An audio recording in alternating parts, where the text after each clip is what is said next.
Is that... Are we getting things? I don't know. I don't know. I don't know. I want to cry. It looks like... Oh, we're recording Okay. separately but on the same track, which makes sense, I guess. That's helpful. And then I think I can futz with this. I can hear you crystal clear. Yeah? Yeah. What? No freaking frick. Headphones. Suppose I should have those on. That would probably help. Whoa.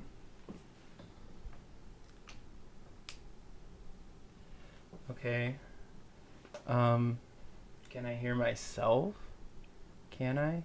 No, can you say something? Yeah, I could say something. I can't hear what I'm saying, but I can hear you. I can hear you. Okay. So that works. Perfect. Right? Hey, look at that. We can hear each other. Whoa. Whoa, wowie zowie, Pep. We get like just marginally better every time. Oh my god, I told myself I was going to practice at home, and that's part of the reason why my podcast equipment was somewhere that I don't usually keep it. Because I was like, oh, I should practice setting up and like time myself a minute and 30 seconds or something. That'd be really cool, but Yeah. I'm bad at practicing things like that. I told myself I was not going to laugh into the mic as much. I told myself I was going to laugh into the mic more. It's a goal. And I think I'm also going to smack my lips even more. Because it's 2019. We got to switch up the podcast game. Yeah, I'm going to pull out my cough drops and just unwrap them really nice and slow. I would love to do an ASMR episode where it's just... Oh no, that's... I feel like...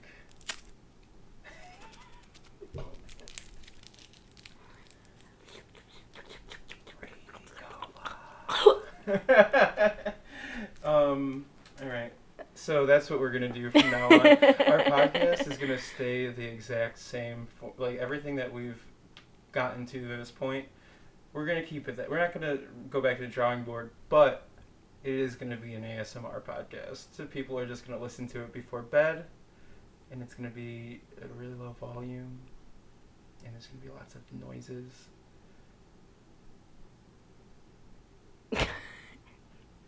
That's all you got? Yeah, that's all I got.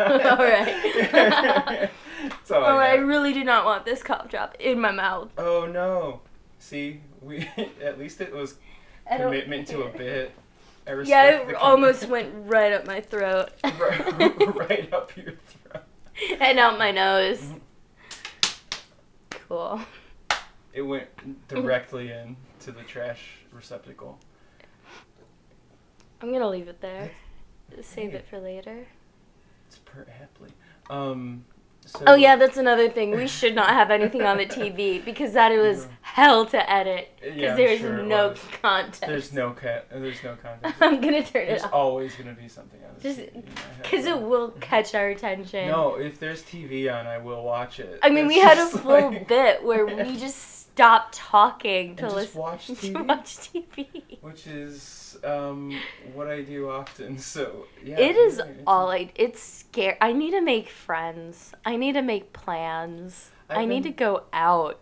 I've been saying that also, and then I do it, and I'm like, oh my god, this was so much fun. Why don't I do this?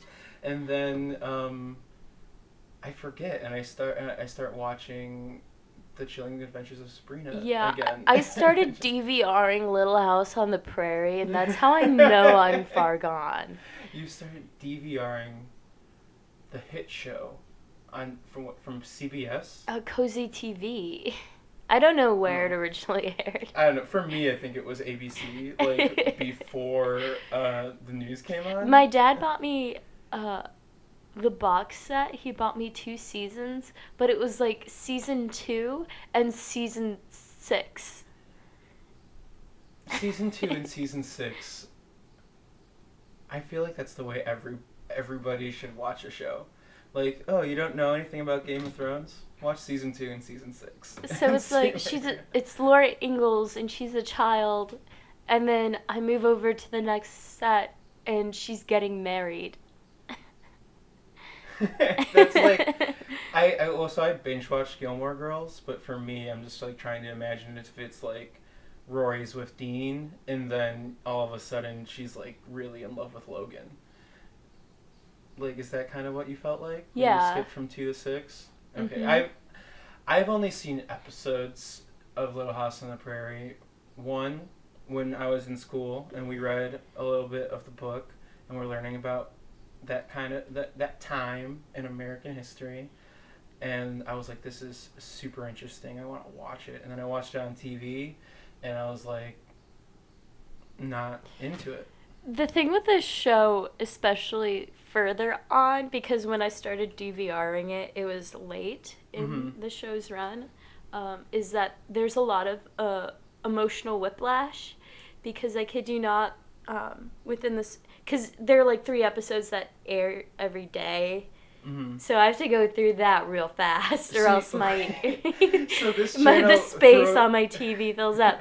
So like it'll be an episode where a girl is sexually assaulted and then dies from falling from a ladder. Oh my God. To Ma Ingalls going through menopause and thinking she's not a woman anymore, to 2 orphans who are getting abused by their foster family. It's terrible. Whoa. All this happened in one little house? In one tiny little house on the prairie That's wild. in Minnesota, Walnut Grove. Oh my goodness. I knew nothing Okay, about so this show before. because I didn't have all of the seasons. Uh-huh. The other day, I looked up how the show ends, Uh-huh. like what their finales were like, and one character I like apparently dies of leukemia, very tragically young, and then the town of Walnut Grove, where the whole town takes place, that you come to like get to know, is demolished. Like everyone just decides to demo the town and move away What? because someone was trying to buy the whole town and they didn't want it to happen. So. They destroyed it. What? And like you could have just taken his money and gone. Yeah, right? Like, they could have bought the. Or they could have sold. Like. At this time, was that just like okay to do? Like, wouldn't the federal like government come after them? Like, you destroyed a town. I was about to say it's the Wild West, but it's Minnesota. Yep, the Wild West in Minnesota. It's just, although the Minnesota, like, no one cares what happens up there, right? At least in some parts. My family's from Red Wing. Where's that is that in Minnesota? Yeah, it's Yeah. in Minnesota. But where in Minnesota? Oh, fuck if I know. Because it's like a big It's state. it's right off the Mississippi. Whoa. Okay. I was about to say it's like an hour from the Twin Cities, but everything in Minnesota is an hour from the Twin Cities. Oh, well, my dad's family's from Red Wing, and they're known for Red Wing boots. They have the world's largest boot in the middle of town. What do they fill the boot with? They don't fill it with anything. Not even a giant foot? No. Or a lot of feet? Honestly, they should fill it with something, because then they'd set, like, another record. It'd be the second record. It'd be the most items in a shoe. And then there's, like, the pottery mall, because they make really shitty pottery. Mm-hmm. I mean, it's cool because it's handmade, but it's all ugly as sin. Isn't the largest ball of twine also in Minnesota? No. No? I don't know. Maybe. Possibly. I might just be thinking of the Weird Al song, The Largest Ball of Twine in Minnesota. Hi. If my cat presents to you, I'm so sorry. It's not the first time that I've been presented She probably to by a smells cat. like another cat on you. There are 3 cat scents on me. She also probably just wants to. My cat is on Medina's lap. Yeah, it happens. Trying to get her mouth on that mic. She's got things to say. She's got a lot to say about Little House on the Prairie in Minnesota. She used to be a loud cat, But then she spent some time with me and has nothing to say to me ever. Do you talk to your cat? All the time. Usually when you talk to cats, they talk back. Well, I guess she just doesn't like me. She just doesn't care to speak anymore.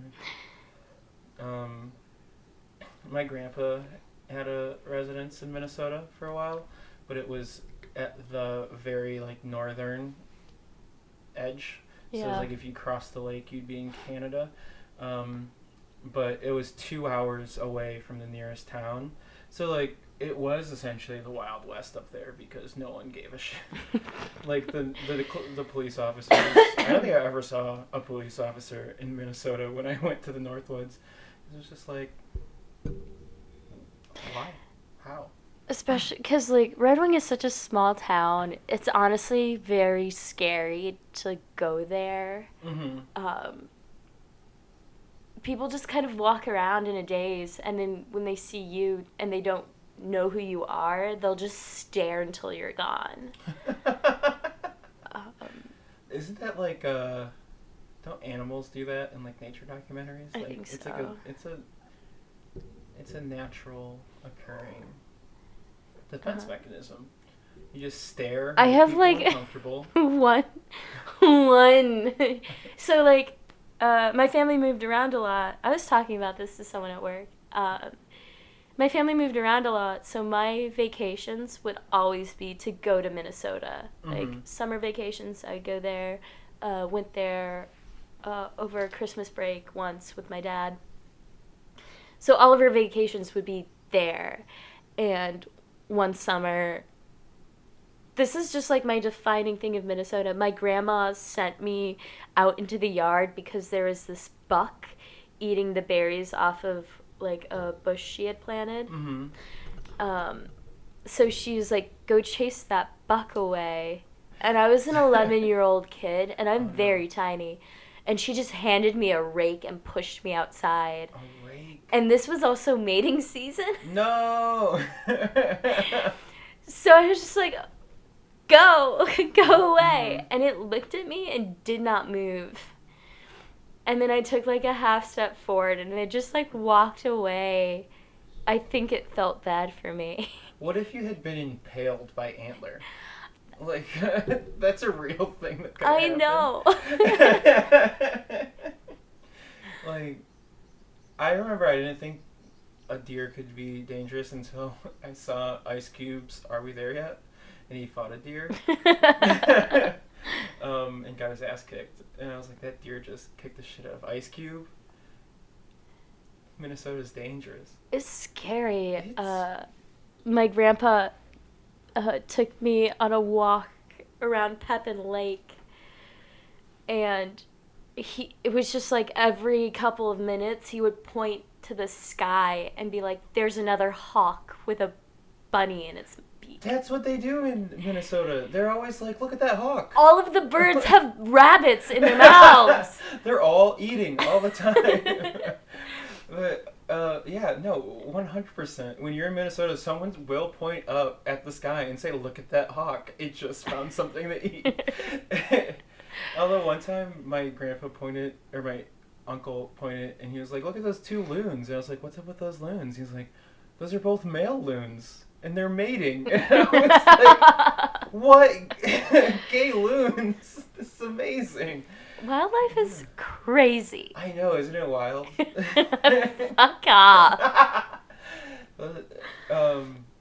Did you see that Zabumafu's granddaughter was just born? No. Yeah, she looks just like him. Like a puppet? Yes. And the real lemur that was used in far less shots, but was still a real thing. Yeah, remember he died a few years ago? Yeah, that was real sad.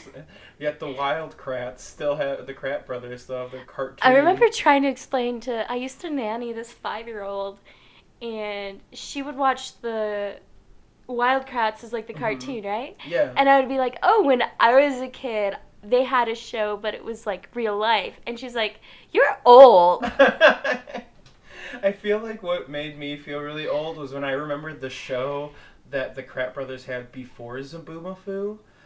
So they had like a weird show where it was just them and no gimmicky puppet. Mm-hmm. And like they would go out and like teach you shit about like surviving in nature. Yeah, I that remember was a great it too. show. Then when I tell people about that, they're like, I don't remember that. And then I looked up when it stopped airing. It stopped airing like 1995. And I was like, oh, okay, I see you now. Mm-hmm. PBS. I remember that so little. Yeah, but I was really heartbroken when I found out Zoboomafoo died, but equally as happy. Like I was, you know what I mean. I was just super happy when I saw. Yeah, he's hopping in heaven right now. He's hopping in his claymation heaven. Cause like that was around since I was like a tiny kid. Mm-hmm. He had to be an old ass lemur. Yeah, he was not a young lemur. Should we look it up? Should we see how old he was? I think he might have been like. I actually don't know. I put my phone. I have mine. Um, We also have a laptop fully open with a That's can of true. LaCroix just balancing on top of it. I don't know where I put my phone, but I do have stuff that I want to talk about on my phone. I'm sure I'll find it one day. Oh, Zoboomafoo is only 20. What is that? But I feel like that's a decent amount That's pretty for good. a lemur. I had a cat who was with us until he was like 20, 21. I got him right before I started kindergarten, and then he passed away when I graduated, and my childhood truly died. Wow. Yeah. No. That's I've had dogs all my life, Mm-hmm. and dogs don't live as long as cats, unfortunately. But my oldest dog is now 13, and my brother was 5 when we got him. So it's like, for my brother, that dog has just been around since as long as he can remember. And yeah, I had a dog when I was a kid that was just like mean, so my parents gave him away. My family's first pet was a dog, Snoopy, and he chewed through everything. He broke a ton of stuff. Snoopy, is that like after Snoop Dogg? Yeah. Oh, okay. Good. Just wanted to clarify. Sorry. Had we kept him, we would have renamed him Snoop Lion. Of course. And so he ran away. Mm-hmm. And chewed through his collar. Yeah, my parents told me that Miko was stolen by a lady in a fancy coat and with red lipstick and a cigarette, and I was like, wait a second. Carmen Sandiego? Yes. She moved on to animals. Where in the world did Carmen put my dog? But no, yeah, it was weird. I remember I really hated red lipstick for a long time after that because I figured anybody wearing red lipstick stole my dog. Yeah. The dog was mean. I should not have had that dog. They made the right call.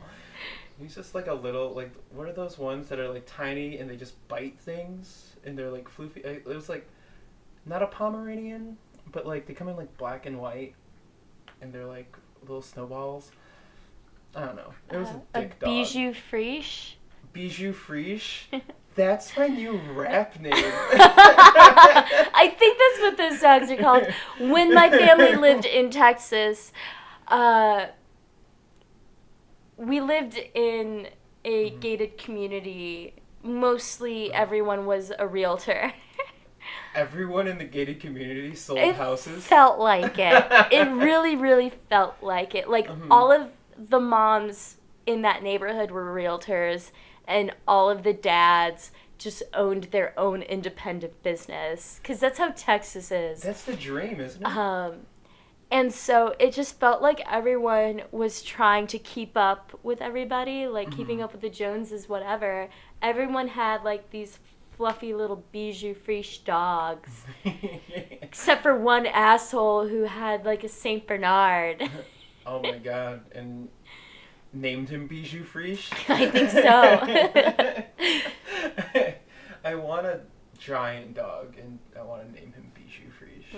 Either that or start my rap career finally as Bijou Frisch. Wait, so how? Wait, you lived in Texas?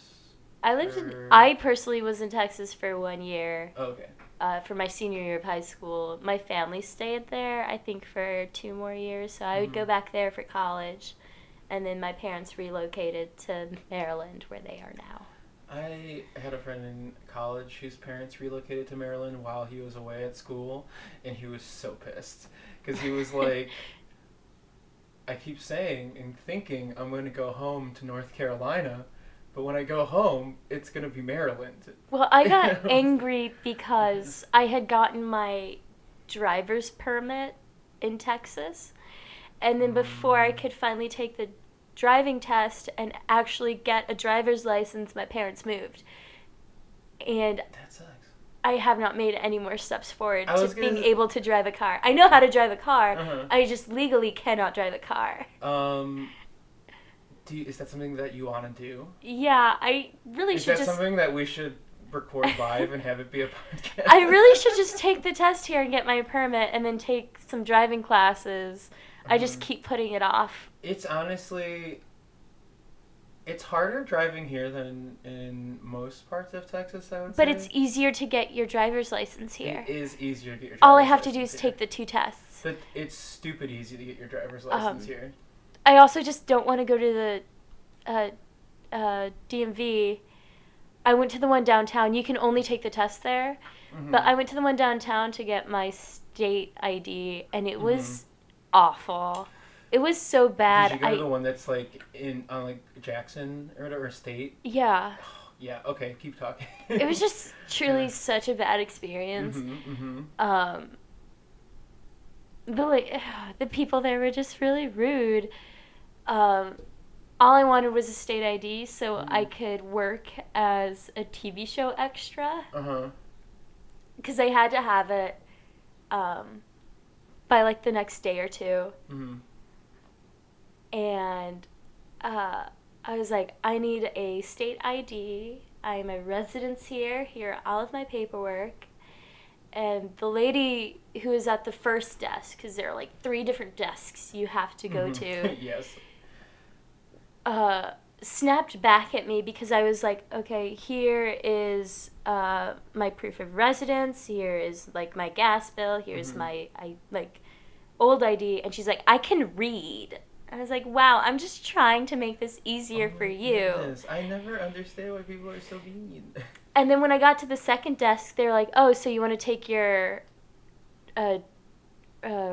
written test for, like, your driver's license? And I was like, no, I just want a state ID. And it's like, well, it says here you want to take your written test.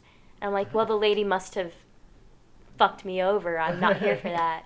And so I got lipped from the second desk because the lady at the first one didn't listen to me because she wanted to be rude and put me through some shit. Ugh. Yeah, no, that's the worst DMV in the city. And then the third desk was just like, it'll be $20. Yeah, the third desk's the best one because it's the cashier, and they're just like, money? Any kind. Everyone else is like, yeah, we can't take that. You're going to have to go home. You're going to have to go home, get a different bill, okay? Yeah. The best one to go to, in my opinion, is the one on 95th Street. So it's a little bit of a drive, but I'll cut you a deal here. If you want to get your driver's license, I will take you to the one on 95th Street in my car, and you can take the test in my car. The driving test? The driving test in Hell my yes. car. I do not mind. And you could be a licensed driver. And then you'll realize quickly that Chicago is a shitty city to drive in. Yeah, my parents keep pressuring me about it, and I just, in the back of my mind, I'm just like, oh, I'm gonna get in a car and I'm going to die. And I mean, that's how it's gonna happen. I got in an accident last week, which was stupid. And then I thought you got in another one today. Which, with my luck, easily could have been. It easily could have been like from the hospital bed, I'm like, I have to call Allie and say we have to reschedule this podcast because I've just been really stepping in it left and right. But no, it's okay. I didn't spend $1,000 on my car this month just to keep it functional. I did. That was the thing I did. But having a license means that you could leave the city if you want to. You're almost 25. You can rent a car. Yeah. You've got options. It's worth it. And it's like you can drive a car. So. What am I gonna do? Like, I believed you so hard. You were like, I can drive a car, and then I was like, you can drive a car, and you're like, eh. I mean, I know how to drive a car. I've done it before. I trust issue.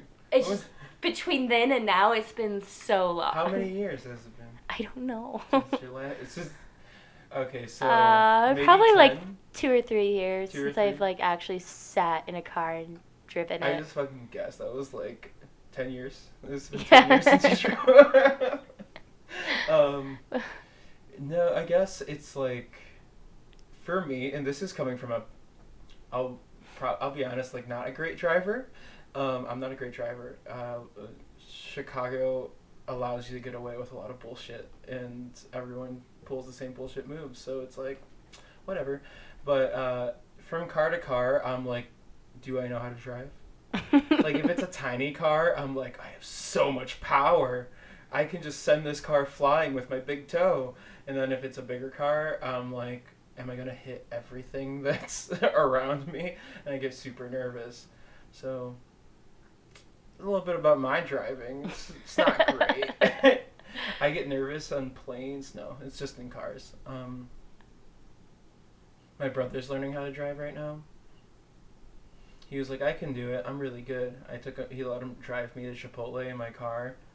He was taking his turns like each hand had to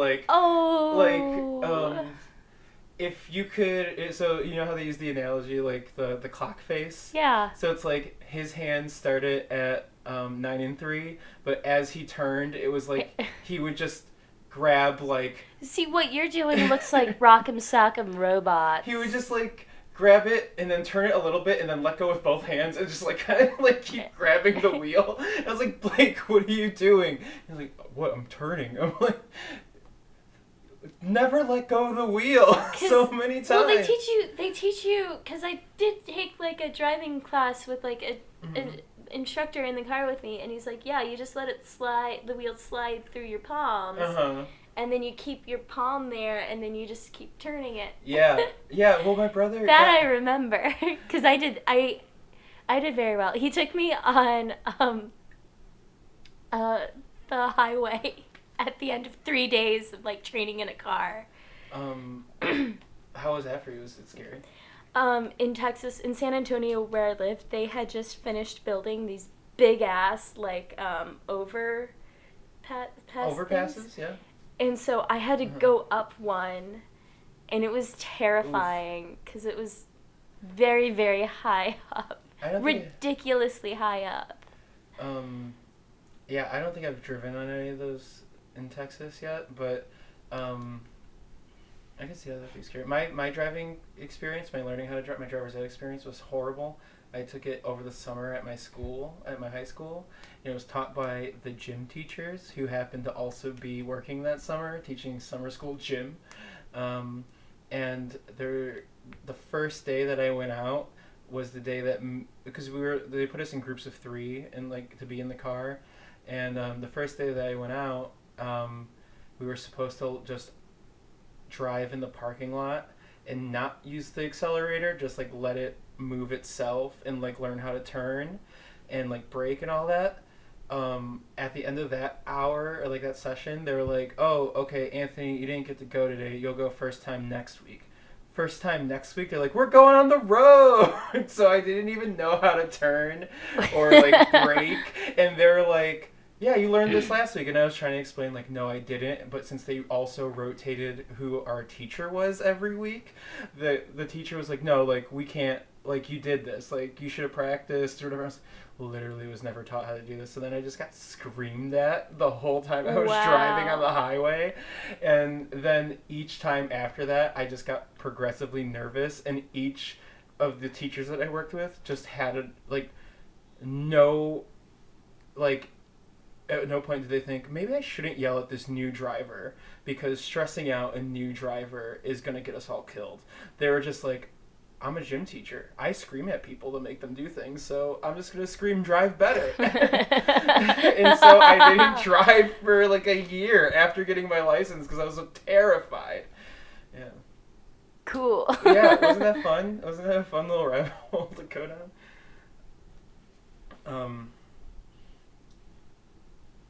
Is there anything else about driving that you want to... Not really. Because... I want to forget all about it. Have you seen the list of stuff that came out for Disney Plus, like what they announced? I hadn't seen the full list. Just a few things people were particularly excited about on Twitter. I gotta pull it up because... Okay, wait. I got so mad that The Simpsons are going to be on Disney Plus. I am mad, but love it because it's only set $6.99 and I can watch all of The Simpsons one day.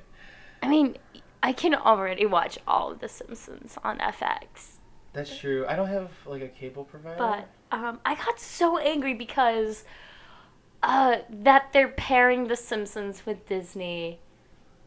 Just because they have the money and the property. It's just such garbage. Because when I grew up in a family where my parents didn't care very much about what we watched. They weren't super restrictive with that sort of thing. And we would actually all get on the couch at 8 o'clock and watch The Simpsons because my parents loved it. Uh-huh. And so from like a very small child into like, I still watch it now. Mm-hmm. Like, I've been watching The Simpsons.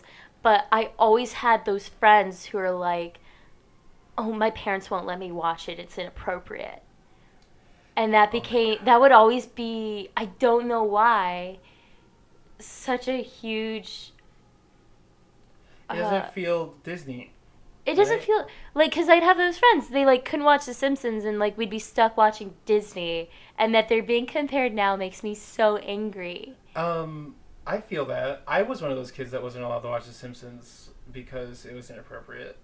And I want to say I'm so mad about that. I missed out on a lot of quality content at the time. Although when I was first allowed to watch The Simpsons, I think I immediately told one of my classmates a joke that was on The Simpsons, and they thought it was really funny, but then another kid went and told a teacher on me, and I almost got sent home.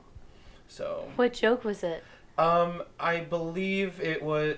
I don't remember the context of the episode, but I remember that Bart was really upset with one of the kids at school, and so he just casually told them that he found naked pictures of their grandma on the internet. And, and I told my friend that I thought that was a really funny line, and I really didn't understand, like, I think it was the first time I had ever heard anything so just, like, nonchalantly scathing, like, to a child. Yeah. And I told my friend about it, my friend Patrick, and then somebody was like, we were, like, laughing about, like, the episode, because, like, we had all watched it the night before. And then one kid, I got pulled up to the front of the classroom by the art teacher, and she was like, "What did you just say?" And I told her exactly the quote from The Simpsons. And she was like, "I'm going to call your mom if you don't stop." And I was like... But, like, yeah, because I got to see it as a kid, but the kids who didn't get to see it, almost in, like, a fit of jealousy, would try and get you in trouble if you tried to talk about it. That's true. Or make you feel bad about it. I feel that, yeah. No, that's true, because I feel like... I think a lot of kids just like making you feel bad about shit. Yeah. But seeing Homer with Mickey Mouse ears was weird. Did you see that promo image? Yeah, because they've like made so much fun of Michael Eisner back in the day. Please refresh me on who that is, because Michael Eisner. I'm an idiot as always. Michael Eisner ran Disney, particularly in the 90s. Not anymore, not currently. He brought about like the Disney Renaissance and thought that Disney Paris would be a good idea. It wasn't? What? Itchy and Scratchy Land is like one of the best episodes of The Simpsons. I have recently been listening to Springfield Confidential, and that just like came out like last year, and it's just like making me feel stupid for not having watched more of The Simpsons, because not only are some of my favorite comedy writers like either like have written shitloads of episodes of The Simpsons, or like they got their start on The Simpsons, and I'm just sitting there like, how is it like listening to these like storylines and stuff, I'm like, how have I not just sat down with this freaking Bible and just watched a lot more of this? Because like I think I watched The Simpsons a lot just casually, but like also so many of the people that made that show a great show worked on Alf before. And everything just comes back to my love for Alf. There's like a great, I can't remember what episode it is of The Simpsons where Milhouse is super excited because he has Alf Pogs. Oh my gosh.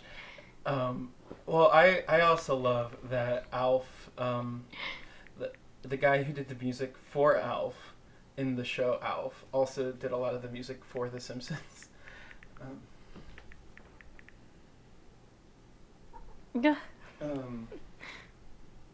Have you heard of some of the really ridiculous things that are going to be in Disney Plus? No. Like High School Musical, the musical, The Experience. What is that? Oh my god.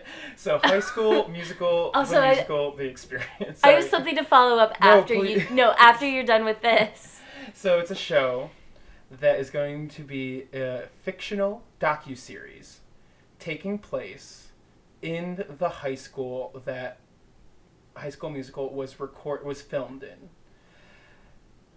following a class as they do a High School Musical version of High School Musical in the high school where it was filmed originally. That's a series that will be at launch for Disney Plus.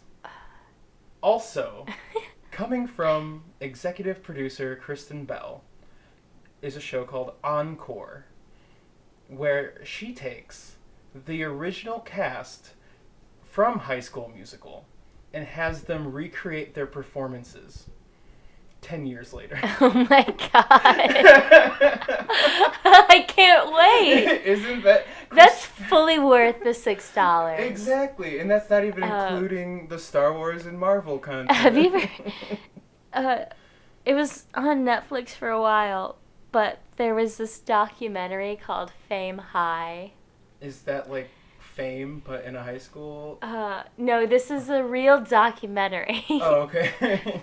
About a performing arts high school in LA. Mm-hmm. And they follow a ballet dancer, an actor, a musician, two musicians, like a kid who's trying to make the jazz ensemble, and this girl who wants to be a singer-songwriter. Mm-hmm. And the whole thing is just all of these kids like skipping school because they wanted be an actor or a musician, and they think school fucking sucks. I have nothing else to add. I just wanted to. It's because it does suck. I would have loved if Fame High was a docuseries where a bunch of high schoolers put on a production of Fame. There was a Fame TV show. I never understood Fame because my mom was into it when I was like way too young to be into it, so like it didn't make sense to me, but now it does, now that I look back. In middle school, my dad gave me a copy of Fame because he thought it would show me how difficult it is to be a performer, and it just made me want to be in the movie Fame. Plan backfired, pops.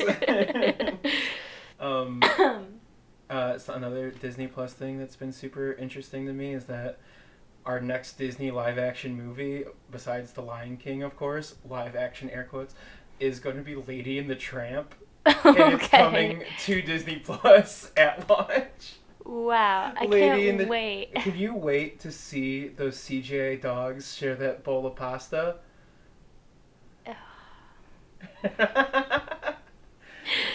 Originally, when I was trying to think of something to do for today, I was like, I'm gonna take this list of Disney Plus shows that have been announced, and then and then I want to play Hulk Smash or Pass and do a bad Hulk impression and tell why the Hulk will either pass or smash these shows when he gets Disney Plus. But I hate that they just keep following up these 2D animated films with like poorly CGI'd stuff. You know what I want to see is a remake of Who Framed Roger Rabbit, but it's just shitty CGI, and everyone's just like, well, you kind of look real, but can we talk about how the world needs a Roger Rabbit sequel? Like, I think we're ready for it. It's my favorite movie. I feel like in the world of Deadpool and Deadpool 2, we deserve a Roger Rabbit movie for us. Don't you think? Yeah. Right? Like it was a movie for adults when it came out. Like, yeah, it was Roger Rabbit and it was like cutesy, but there's a lot going on in that movie. I love that movie. I genuinely believe it's like a perfect noir film. I need to watch it again, but I do have an appreciation for any movie that superimposes animation over film because my favorite part of Space Jam is when Bugs and Daffy sneak into Michael Jordan's house and have to get his basketball shoes. And there's nothing in that world that is drawn except for the two of them. And I think that's also why I made my mom watch Who Framed Roger Rabbit way too many times, and she hated it. Yeah, I did that with Alice in Wonderland. Roger Rabbit invented this phrase called, I think it's bumping the lamp or hitting the lamp, because there's a scene where Bob Hoskins grabs Roger Rabbit by the ears, and they're like trying to hide. And he hits him on this hanging lamp, like light, and the light is swinging, and the shadow on Roger is perfect because they hand animated all of it, and that's why it is the most perfect movie ever made. I wrote a college paper about this. It's okay. I wrote a college paper on the history of ska, so you've clearly made better life choices than me. I can't even make jokes about Roger Rabbit because I genuinely love it too much. That's fair. I love Bob Hoskins too. The face, right? What's his face look like? What? That guy, Bob Hoskins, what's he look like? Why don't I know what he looks like? He looks like Mario because he was That's Mario. Right. That's right. He was Mario. In that movie, Luigi Mario. Was that was the one with the what's his name, John Leguizamo? Yeah. John Leguizamo is Luigi Mario. Because they're the Mario brothers. Hooked on the brothers. I would love it if a live-action Mario Brothers show came into reality, but I could settle for The World According to Jeff Goldblum. You heard about that? No. New show, Disney Plus. Jeff Goldblum explains normal things, like ice cream and shoelaces. How did they get here? Jeff Goldblum's here to tell us. Wow. Isn't that just so Can wholesome? I say it sounds exactly like Arnold Schwarzenegger's Snapchat account. But the production value is probably going to be a little higher, I would hope.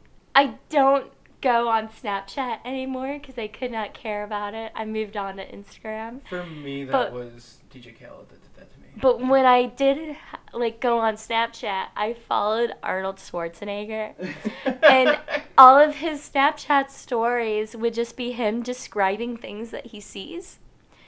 So he'd just be like, here I am in front of this building. It's a huge building made of wood and marble. And there are people going in and out to the building. And it's so cool, right? Oh my goodness, can you even imagine going into that building? It's just so many people. And then it wound up just being him going to all of these bodybuilding competitions, and he'd just be like, here I am at this bodybuilding competition.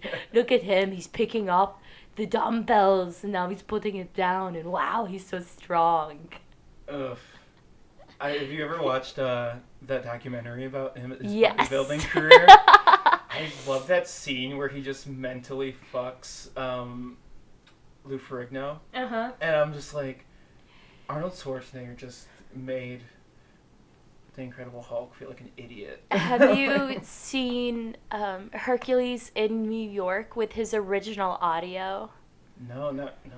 It was his first movie he had done, and it was called Hercules in New York, where he's the mythical man Hercules, demigod, if you will. Mm-hmm. And originally, for the movie, they dubbed over his voice with something more American and manly. Mm-hmm. But at one point, they found a copy where it was him, like his actual voice, and it is just slush. It's already like a bad B movie, mm-hmm. and then it's beautiful. So what I'm getting is it's like Rocky, but without that little bit of magic that made Rocky magical. It's Rocky, but if Sylvester Stallone had just pulled his lip a little bit further off to the side. It's so hard to watch those movies and think, oh my god, I forgot that Sylvester Stallone is the genius behind these and not just the actor. It's like when you remember that Matt Damon and Ben Affleck wrote Good Will Hunting. Yeah, and then you're like, why? Like, when I remember vividly going to see The Expendables with some friends in high school and hating every moment of it, and then sneaking in to see Scott Pilgrim vs. the World and loving it every moment of it, but then really having to think, like, what happened to Sly? Like, he was a genius at one point, right? Like, this was bad. This was really bad. Although it was the predecessor to the Avengers that everybody wanted. Mm-hmm. Just take all these macho action heroes and put them in one movie 3 times. The Expendables. Did they give Sylvester Stallone a show? We're getting another Mighty Ducks show. Ooh. Also, a series based off High Fidelity? The John Cusack movie? Yeah. And I'm sorry, the Jack Black movie? Yeah, so High Fidelity series reimagined from the female character's perspective, and Zoe Kravitz is the lead. Okay. The new Muppets. We don't really need that. They could just make an original movie. Well, why is okay. also Wait. That's on Disney Plus? Yes, there's a lot of things. Why is it on Disney Plus? So, a lot of things are going to be on Disney Plus. Anything that's rated R or harder is going to be on Hulu. Okay. Mm-hmm. If you want an original movie, though, Phineas and Ferb is getting a movie, continuing their show that ended when we were in high school, I think. Also, Monsters, Inc. is getting a series with the original voice cast. Jon Favreau is directing and writing The Mandalorian. That's about Boba Fett, right? Yes. And I was, like, not excited when it was going to be a movie, but now it's going to be a series with Jon Favreau at the helm. I'm like, I'm okay with it. Yeah.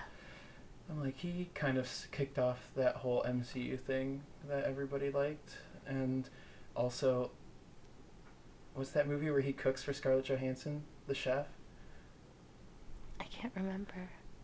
I watched that movie way too many times just because I was like, one, really liked the food in it, like it looked really good, and two, I was like, how does Jon Favreau and Scarlett Johansson get together?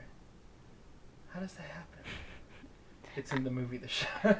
I've never seen it. It's memorable. Like, it's a good movie. I watched it on TV the first time, but is he in like a food truck?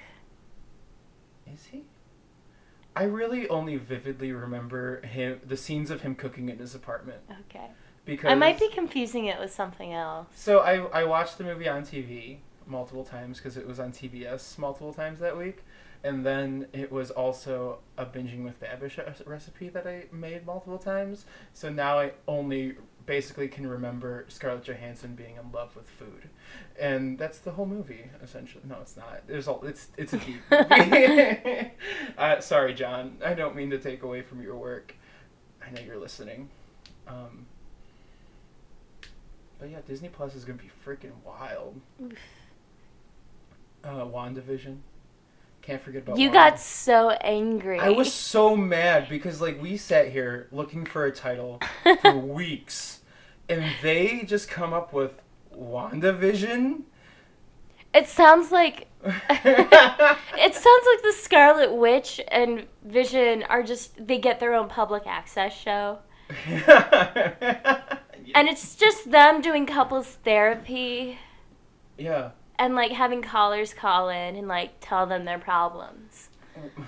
And every now and then they do, like, a recipe that you can cook at home. And it's, like, it's not Paul Bettany's, like, human form. It's just, like, his vision form, like, floating around the kitchen and, like, making things. Mm-hmm. And Elizabeth Olsen just is wearing a leather jacket. I like that. Okay, so, like, I did not watch a lot of, like, the Marvel movies that came out in the middle. And that's fair. So, Civil War, Age of Ultron, have not seen. But truly, Elizabeth Olsen's characteristic, like, her one characteristic is that she wears a red leather jacket. And that is it. Well, because her character's kind of, like, super hindered because she's not an X-Men. Yeah. She's not an X-Man. So it's like, we have the Scarlet Witch, but do we have the Scarlet Witch? I like that they're, at that point, Mm-hmm. they thought, let's bring in another female character, but she will be emotionally just torn down, and her one thing will be that she is in a relationship with another character later on. And remember her brother, who was interesting for, like, no time whatsoever, who was also the kick-ass guy. Yeah, they really sped into his death. Yeah, did they kill him off in Age of Ultron? Huh? I think they kill him off Yeah. in Age of Ultron. Like, you meet him and then he's dead. But also, let's talk about how Kick-Ass I'd Boy like to got think buff that maybe for that movie. Quicksilver is just running around. He's just running so fast. You can't see him with the naked eye because he's just like, fuck this. Yeah. I'm going to disappear for a while. Super speed is my least favorite superpower, and the reason why is because there's no really good way to show it Yeah. in any medium, I feel. I also didn't see the X-Men movie where they have Quicksilver, where he's played by Evan Peters. But at least in the trailers, it looked interesting and different when they did, like, fast time. I don't know what to call it. It's not bullet time. It's fast time. Fast time. That's also probably why I don't get into The Flash.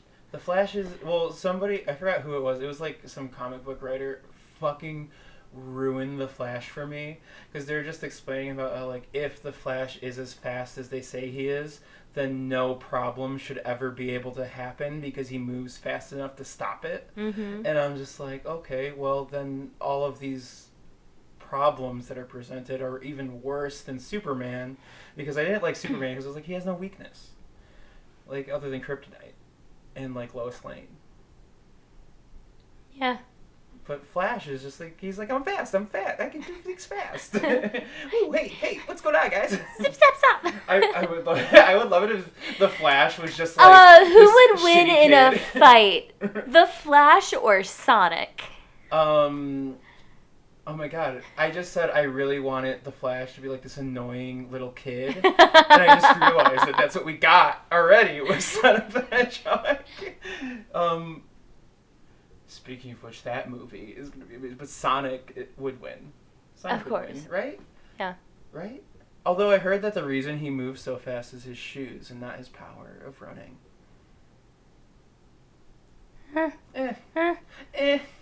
Who's worried about it? I'm not. Have you watched the whole second season of Sabrina yet? Yes, I have. I have an episode and a half left. So naturally things are... I'm not... Don't spoil anything. I watch... Okay, every time... I mean, they're like... It's in 2 parts, but... This happened with the first part and with the second part. I watch it all in one day. Mm-hmm. I power watch it. I go through it. I set aside everything. I don't do anything at all but watch Sabrina. And then I just puke. What I'm definitely noticing with the second season is like, alright, there's definitely some fucking bullshit happening with the plot, and we're just gonna write in our own answers for shit. But I'm okay with it. Yeah. I have no real problems with the second season, I guess. I can't tell if it's just like one season that they broke up or if it is truly the second season. I feel like it was probably like a through composed like arc or like a story, because it feels like we reached like a certain point with part 1, but with part 2 I'm like, oh, okay, now we know the world.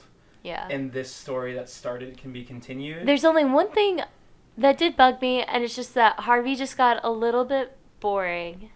What are you talking about? He spent a solid minute and a half comparing what just happened in the show to the Dark Phoenix saga in the X-Men. That was amazing.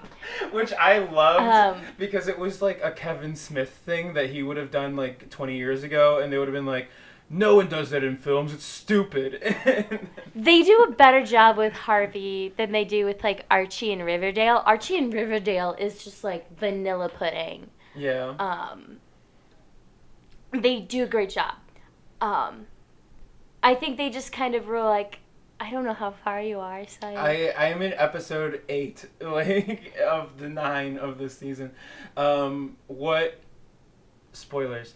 But what has just happened for me is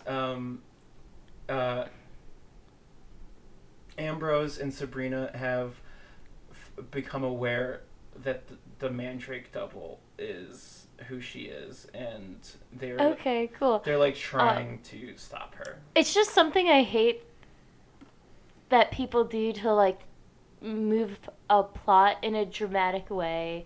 They did it in Daria, and they did it in this, where they're like, oh, your friend's boyfriend is gonna break up with your friend and now date the other friend. Like, yeah. Yeah. I mean, there was a better way for me to say that. No, I but get it. I had an aneurysm. But my favorite... Oh, no. Well, the ambulance is on the way. We'll have to keep when there's a character who's dating someone, and then they break up, and then their ex-boyfriend dates their best friend. There. Didn't it also happen in Kim Possible? Maybe. Where it was like Ron and Kim were going to get together, but then they didn't, and he like dated Naomi or something like that for a while. Possibly. I don't know. But I love how in this show there's like a handful of characters that we actually can see or care about, and then everybody else is so just background noise that like I love the scenes that happen, like the dramatic scenes that happen in like the chapel in the academy, and everyone's like, that happened in front of the entire coven, and it's like all 6 people other than the people that we talk to, like, or at the school, where it's like, do they interact with anybody that isn't a bully, like, or a main character? It's like, I guess that makes sense. Like, you don't have a lot of time to talk and like show, but like the schools don't feel real. The schools 100% don't feel even it's remotely just a clubhouse. like a school. Like, they all feel like, exactly. I can't remember if this, for some reason in my mind, I was like, oh, they talk about how witches are dwindling in number. That might not be a thing that actually happened in the show. Mm-hmm. Could just be like confusing it with some other witch media. Mm-hmm. But they're so fast to kill each other. Oh my god, they're literally just like, end it, like, we'll fucking kill you right here. I'm, like, also, like, how bad is dying when you have an actual pact with the devil? Yeah. You know what I do really appreciate about it is the super hard parallels that they draw to Catholic school. Like, the gates of hell are just in a cave under where you live. Yeah. How convenient is that? You just die, bust through those gates. What I really appreciate about the show is that it holds your hand so well. It does. It'll be like, ooh, this plot device is here. That's where it's located. And then, like, 20 minutes later, like, oh no, this is a problem. And I'm like, I wonder if they're going to find that plot device from earlier. The plot device from earlier is here. You know what? Have you gotten to the anthology episode with the tarot cards? Yeah. I love a good anthology episode. Me too. I get it. I mean, it's probably from Treehouse of Horror, but even more from, like, Futurama, I think is... Futurama had some fucking great episodes, but, like, they did that really well. Like, the little vignettes. Yeah. I like those better than Treehouse of Horror, almost. I feel like Treehouse of Horror gets overdone sometimes. Cause it's like, it did later on. How much can you... At first, like, the parodies were very clever. I will always love the Edgar Allan Poe in the first one. But then it's just, like, going from that to, like, a truly bad Harry Potter parody. Oh my god. I remember I remember watching, there's a few, because they have, like, that TV, that the What If machine or whatever. There's one where it's about what would happen if Bender became human. Yeah. And he just, like, gets really fat because he can taste food and, like, get drunk.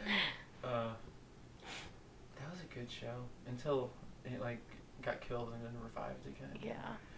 I didn't watch the actual last season. Neither did I.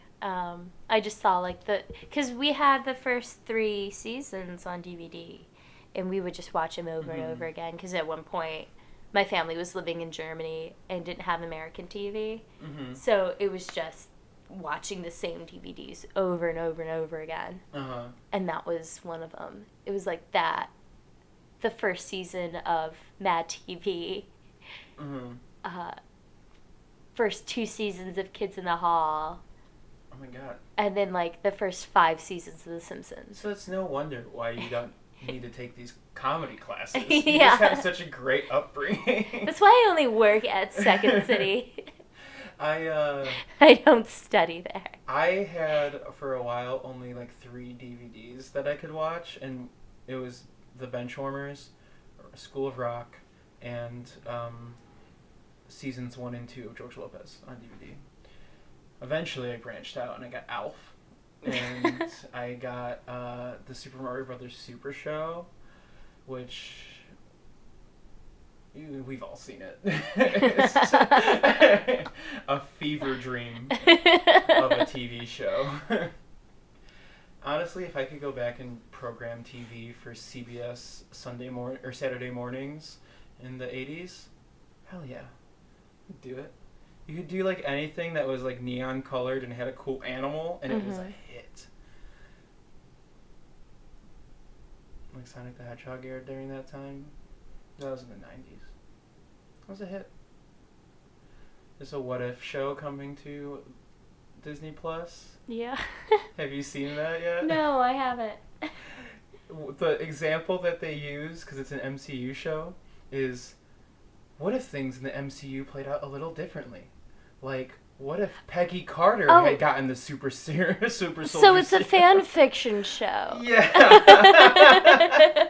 But with a MCU budget. I feel like that would bring in, truly at its worst, so many lawsuits from people who do write fan fiction. I wrote this fan fiction.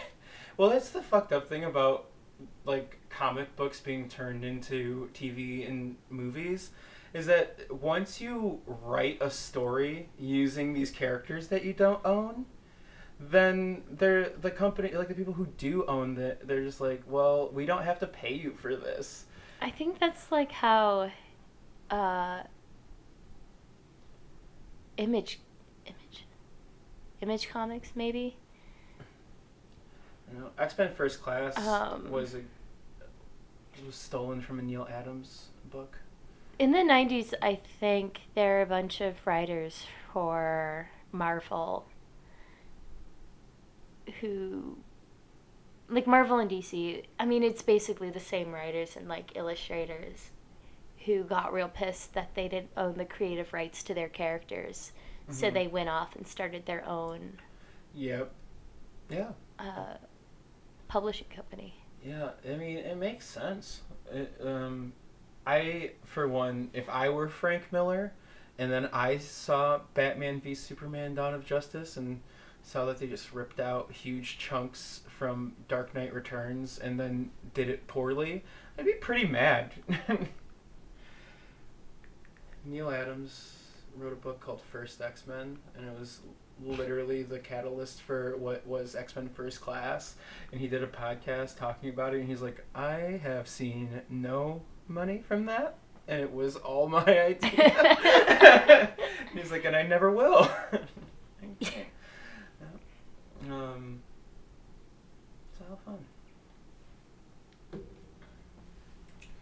Yeah. Are you feeling like wrapping it up? Real quick. Yeah. To prepare for Disney Plus, last night I tried to cram as much Disney Channel original movies into my brain. I watched, they came out with a Freaky Friday musical. I heard about that, yeah. Truly terrible. Yes. There is a part, okay, so obviously Freaky Friday, mom and daughter switch bodies. The mom, as the daughter, has to go to school, gets into a biology class, and the boy that her daughter has a crush on, she feels those feelings. Oh, no. So this grown-ass woman sings a song about how she has a crush on a boy and how it's called Biology. Oh, no. Where she's like, I don't know what's happening to me, but I'm feeling these feelings for a boy. And it's the most fucked up thing I've seen in a very long time. Hormones. And then I turned that off and switched to Sharpay's Fabulous Adventure. Yes. The spin-off to High School Musical we all wanted. Oh, I've seen plenty of it. That whole movie is about just getting two dogs to bone. Speaking of which, my neighbors were having aggressive sex. And I was trying to figure out what is probably worse for the other people in this building, having to hear my neighbors have sex or having to hear me play Sharpay's Fabulous Adventure at full volume. So, like, how, like, I know the walls are thin here, but, like, realistically, how thin? Like, did it feel like you were in the room with them? No, you like, truly cannot. If you have, like, your TV on and you're doing something, you truly cannot hear anything. But, because there is, like, a good half-inch of space under the door, and a lot of people, they put, like, those foam stops, slides yeah. in that are supposed to be for heat, but really they use it for the sound. Mm-hmm. So if you go out into the hall, it is very clear. Mm-hmm. So I can't really hear my neighbor next door to me, but I can hear my neighbor across the hall from me when they come home and they like have their TV on if I don't have any noise in my apartment, which is probably why I always have the TV on. Mm-hmm. Yeah, no, I would for sure. Just like to not hear things around me. Also, how great of a Freaky Friday movie would it be if it was just me who sits at home watching TV all the time? And your neighbor? Swapping with my neighbor who just has aggressive sex. Which neighbor would you be? Or is it like the one who lives there, or would you be the partner of whoever lives next door? Do you know these people? Have you met them? No. That'd be funny if it was like you just like suddenly we're in a body and you're like, I don't know where to go. Let me just like walk around and you found yourself at your apartment. This apartment is freaky because I think there are like 40 units. I very rarely see any of the other people. Mm-hmm. I'll hear them come home and like close the door sometimes. But a lot of it is just schedule wise. These are like working young people who have a 9 to 5, and then I don't leave until nice. like 6 o'clock to work my night job. I think it's really funny because almost every time I come here, I get a notification from Hot Pads. They're like, "Oh, 1 bedroom and studio near you." I'm like, yeah, I see this fucking sign. like, thank you. I like how some of these like apartment apps think it's like Grindr or something, and they're just like, yeah, there's a hot apartment 20 feet away from you. I downloaded Tinder for a record 10 minutes before I got sick of it the other day. Yeah, that'll do it. That's kind of, I feel like Tinder is where humanity just goes to accept that it's trash. And like at this point, all the profiles on there are like, hey, we're trash. Like, do you want to be trashy together? I immediately deleted it and then got an email from Tinder saying, oh, you have a few more messages if you want to read them. And then I burned my phone. What's the funniest thing to me is like, if you look at a male's Tinder profile, it's like 2 messages, 3 matches. If you look at almost any woman's Tinder profile that they've left alone for 30 minutes, it's like 117 matches. Yeah, in like, 10 minutes. It's like, in 10 minutes, Tinder let me know that I already had over 99 matches. Yeah, it's a rough world out there. Oh my god, I could talk about the horrors of dating at our age and internet dating at our age for too long. Let's not do that, because I will get so upset. Same. Jesus Christ. No. I dated a girl once who used to tell me that if I didn't want to travel like a long distance to have sex with her, that she could hop on Tinder and find someone in a second. And I was like, go ahead. Do it. Dude, please. Oh you suck. She also said that if she could be a lesbian, she would, because every woman wants to be with her. Okay, wow. And then my friend who was like closer with her was like, yeah, I don't know what the fuck to do with her. Anyway, I'm going to talk about all my exes on this podcast. And I'm going to name them all Huberta. That's how Huberta was. Anyway. My first boyfriend was in 8th grade. He like dated, because his small community, had dated 2 of my friends before me, and I'm pretty sure dated 2 of them after me. After we broke up, because he was a sponsored skateboarder. hot. Exactly, yeah. We broke up. We broke up, and he started bodybuilding and got weirdly jacked for a 13-year-old. Weirdly jacked for a 13-year-old is my favorite phrase. And then he grew up, and I found out he was like a club promoter he got people to start calling him Wolf. Wolf? What? You broke up with a dude who now goes by the name of Wolf? That sucks. I'm sorry for your loss. What could have been? You could have been Mrs. Wolf. I could have. He could have picked me up in his buff arms and carried me over the threshold of our new home as we start a brand new, beautiful life together. Be a cave. You have so many puppies. Do you have any exes that are married? No. I had one that was severely engaged. Severely engaged?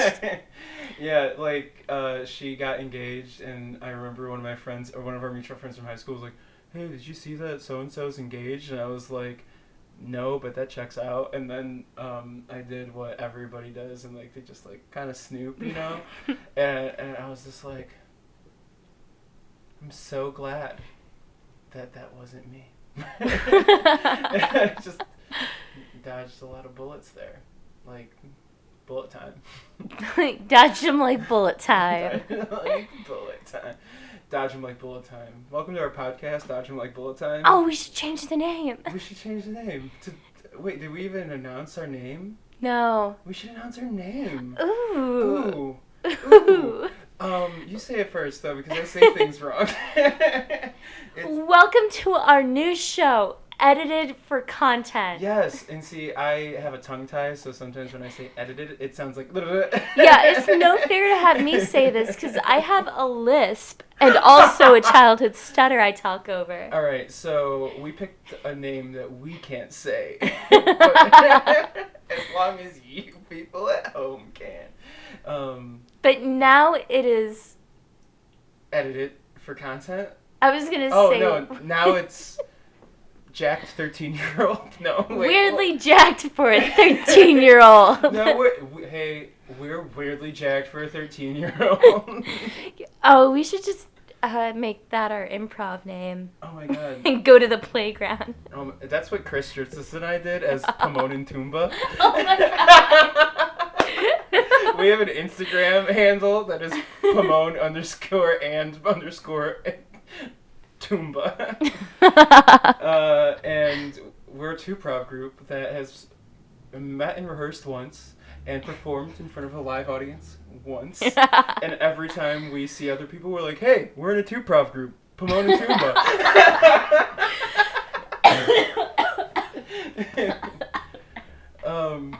That killed me. So if you ever want to just improvise, Pomone and Toomba are always looking for friends. Of course. You could be Zazu or Zuzan.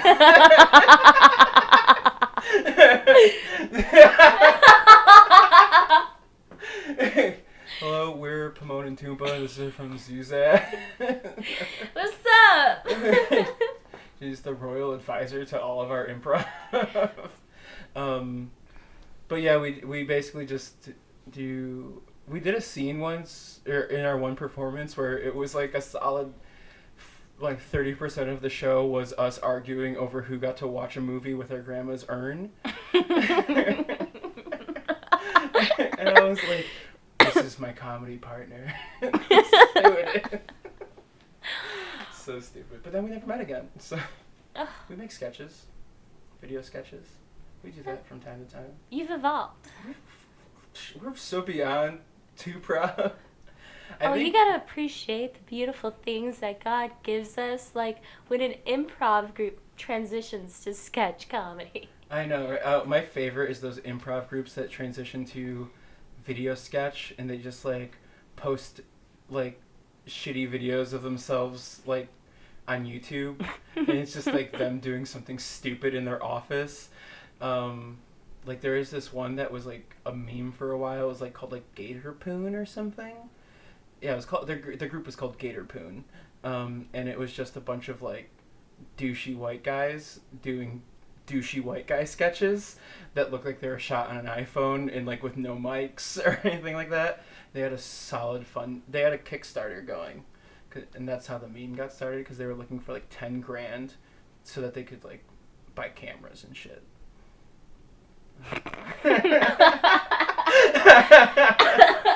I want Kickstarter to only be like Shark Tank, where you have to make a video of yourself and ask like, I'm here with Gator Poon and I'm looking for $100,000 for a 10% stake in the company. And then there's just like everyone gets to react. Like everyone is a shark, and so you can send your video response. Sorry, I'm gonna call Bill Gates because that's a fucking great idea. Hello, Bill Gates. Hello, it's me, Bill. Watch me jump over a chair. I would love that, like, anyone can get a meeting with Bill Gates, but they have to watch him jump over a chair. Hey, do you want to see what I can do? Are you gonna jump over the chair, Bill? No, I'm just gonna show you a cool trick. Alright, but if you jump off the chair again, I'm gonna be pissed. I was trying to get, like, a good fall. Bill, are you okay? You fell off the chair? I'll edit it in post! I got too tired editing last week. I'm not gonna edit any of this. No, please don't. I was so... not shocked, but like genuinely and like pleasantly surprised with the work that you did last week, because I was just like, oh my god, Allie gives a shit about our shitty okay, but let's be clear. With last week, I was so tired when we recorded. That's why I didn't talk. I'm still kind of tired now, but I'm putting a lot of effort into this. Are you thinking that maybe we should switch no. from an 11 o'clock call time? Are you saying that maybe we're too tired at 11 o'clock in the morning because we work night jobs? That was when my laryngitis started. Oh yeah, that's right. We recorded on Tuesday, only 2 days from Sunday, meaning you weren't recovered yet. I had laryngitis for a week and did not know. So does that mean you're just gonna go harder this week at karaoke? Yeah. What song did it? Do you mind me asking? Was it from Fame? It wasn't this past Sunday. It was the Sunday before it. And I believe I sang Take Me Away from Freaky Friday. That's amazing. I feel like I've ever seen you do karaoke. This past Sunday, I did Be a Star from Life Size. That's amazing. I decided to take a little karaoke break after I got way too drunk last time, and I was like, okay. I made a mistake this past Sunday cause like the last couple of karaoke's, like I'll have like my shift drink and then like the drinks that get sent our way, but then I'll sober up and I won't drink anything for the rest of the night, and I'll be like the sober mama. Yeah. But it was a few people's last nights. So I had sobered up. I was totally sober. And then someone found like a mostly full bottle of champagne that needed to be drank. Of course. And I drank it all. What? You drank? Because no one else wanted it. That's hysterical. I feel like I never would expect you to just throw back a bottle of champain. And then I had to work the next morning. That's hysterical. I definitely, like, what was it, 3 weeks ago? Last time I was at karaoke, it was definitely the Liz Lemon. Combined with all the other things that I drank. But Liz Lemon added like 2 full cocktails to my limit, and so there I was, halfway through the beer that Dane had handed me, and I was like, no! also past Sunday. Uh-huh. I drank way more, too. No, I had so much more. Because it was also friends and family. Oh, fun. And they were trying to get rid of all the Corona. So I had the very last Corona in the training center bar after my shift. Rip. And then I just had whatever else I could get at friends and family. That's amazing. It was like you were at Olive Garden. When you were there, you were family. I don't think I could ever get that drunk at work. I like as soon as I get like a little past where I'm okay, I'm like, gotta leave before I do something stupid. I remember one time I said something so stupid to somebody, and it was like it was like out of context and stupid, and like I was just being silly and like drunk. And I remember apologizing profusely to this person, and they were like, it's chill, like honestly, like I'm glad you apologized, but like it wasn't that big a deal. And then I didn't go to karaoke for like almost a year. It always felt so bad. I was like, I hold myself pretty okay. I haven't thrown up. I haven't done anything too stupid. And honestly, I see other people act out, and I'm like, I'm okay as long as I can hold myself to that. Honestly, the amount of people who end up making out in 59 and Ale House is like, it's a little bit more than you would expect to happen like in other workplaces. Yeah, I kind of feel gross sometimes walking around. Yeah, I definitely feel like I'm in like a high school party sometimes, because it's just like, oh. I have so many dreams where I walk into work and it's actually high school. I think that's just walking into work. I'm sorry. I appreciate my job. I really, honestly, it's one of the better jobs that I've had. I mean, we have a roll call. Roll call, we do have roll call. Usually it's if you don't clock in, then you're fucked. You know, like everyone's like, where is this person? But I guess they have to make morning announcements. Oh my god. We should do the pledge. Unite, we just stop checking, make everyone do the Pledge of Allegiance. If I was hired to a management position, I would do it just to fuck with everybody. And then immediately get fired because they're like, why did we do this? We should have trusted this mess of a person to manage anything. I used to, like, I remember once I had a teacher in college that was just like, her thing was, early is on time is late, and late is unacceptable. Like, that's what she said all the time. So if you were late, she'd lock the door. Mm-hmm. Don't remember where I was going with that. Oh, no, it was just, and then one time she was like, honestly, guys, if you're late more than, like, once in a blue moon, it's not because you were running late, it's because you're an asshole. And she's like this older woman, like she's been around the block like a long time, and she like dealt with like a bunch of assholes in her life, and she was just like, yeah, if you're just late all the time, you're an asshole. And then I like really reflected for a while. I was like, fuck, am I just an asshole? I had a teacher who was an asshole and would mark us late if we had to go to the bathroom at any point during his class, because he wouldn't send in the roster until the end of the period. Yeah, you told me about that. And that's why I'm so good at holding myself for like 2 hours. I never fully grasped how to do attendance, even as a student teacher and a substitute. Because when you're a substitute, you can't log into the computer to do attendance. So they give you a sheet, and you're supposed to like mark it on there, but there's no room to mark anything.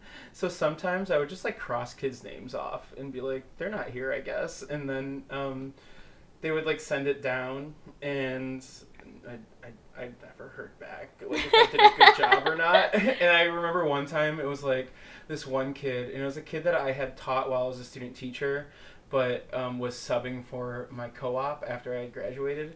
So like I knew this student. But a lot of the students in band class don't talk. So for me, I was like, if I'm not talking to you constantly, or you're not making yourself known to me, I will forget your name. and there's a lot of kids who were just silent the entire year, so like I never learned their names really, and I marked this one girl absent because I called her name and she never responded, so I marked her absent. Then I was there again like the other week, and this time subbing for a different teacher, and so my co-op was like, hey, did you mark so-and-so absent? I'm like, I don't know who that is. And he's like, are you kidding? You taught this class for like half a year. And I was like, yes. And did she talk? No. So I don't know who she is. And the kids You just destroyed that poor girl's like self-esteem. She wasn't there. She didn't hear it. It was behind closed doors. And as long as she's not a fan of the podcast, then she won't listen and she won't know. Also, I don't remember her name. But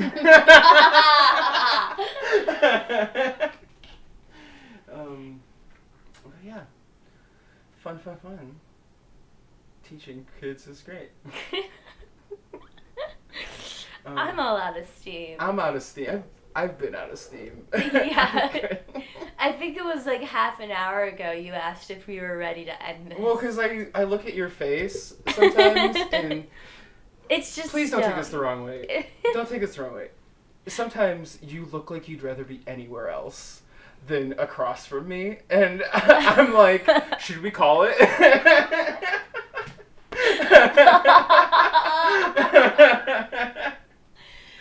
Which, I mean, it's fair. I'm just tired. I'm too... I already had, like, a rough day today. So, like... When you do that, it goes into my headphones. I can hear it, too. It's great.